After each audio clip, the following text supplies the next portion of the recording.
Okay, Adetunji Elesho from Efina. My question is to Nokia. I want to understand in that ecosystem how the value proposition to the banks, how you are selling the value proposition to the banks. I'm coming from Africa where the cost structure of our banks are typically very high, and so they don't want to touch customers at that end of the market. And so my question is, how do you sell that value proposition to them, especially considering the example in Kenya where it almost left out the bank, and so if that scenario cannot happen, can your ecosystem leave out the bank and work with, say, the MNOs and the merchants and other content providers to provide that solution, especially where their cost structures are very high and they don't want to touch the end of the market? Thank you. So the way we have seen these mobile financial services was to structure that potentially as a tool to be able to bring new customer to the bank. So in the model that we are, for instance, deploying right now in India, there is a bank who is a strong partner of that, who is basically defining and issuing the service. And basically when the customer are being brought to that service, they are the customer from the banks. So the bank is not using its classic cost infrastructure and branch infrastructure. It's leveraging the mobile access layer and the mobile reach to get consumers in a cheaper way. And so then they can afford to take consumers who don't have the same type of revenue potential than before. And based on this connectivity that they establish on those consumers, they can then propose some more specific products to them. Okay. So that's for the consumer angle of the bank, getting a cheaper access to consumer than before. Then there is the other angle of that, is that in most of the countries that I know, the bank are a stronger participant to recruit the merchant. And so far, they were trying to sell to the merchant quite sophisticated products, as Amol was pointing out, with a lot of constraint to get their merchant in. So that's how PayPal built up another value proposition. But when we are proposing to the bank to participate to our ecosystem, we are saying to the bank, now you potentially have a tool that you can develop this merchant acquisition approach, which is a more simple tool, but still owning that customer, owning that merchant, and building up your business, which is to handle those merchants. And we, Nokia as a company, have absolutely no real value to recruit the merchant. You bank, that's your business, that's what you are good at. If we give you the right tool to reach those merchants, then you can develop your added value on it. So in that sense, we think that with this open ecosystem, we're going to be able to get the multiple merchant acquirer of the country coming in and use that as a mean to reach much deeper merchant.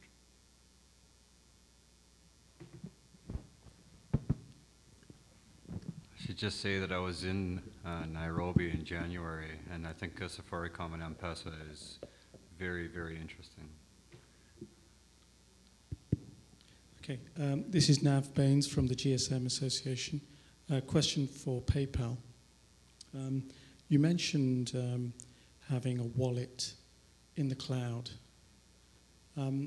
What security concerns do you have with regards to having a wallet in the cloud, given the recent security blunders that have happened with Facebook and errors happened in Twitter? Would the customer be attracted to a wallet in the cloud? So I think the history of PayPal is proof that customers trust that model. I mean, they trust PayPal to keep their information safe and secure. And clearly, I think for all of us in this ecosystem, that is something that we have to take very seriously. But I would argue that the wallet in the cloud, assuming that you have the right authentication at the access points, is a much more sustainable and secure model than you have it kind of distributed at the device or the endpoints of the network. I have a complement question for that. After the launch of the X API last year, Do you have, or do you already have some feedback, or do you see some new business model created by third parties that are using actually that API, that new API that can allow not directly one payment, but parallel payments or different layer of payment one after the other?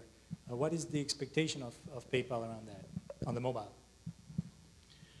Yeah, so we announced the API library in November at X. So for those of you who are interested, just go to x.com.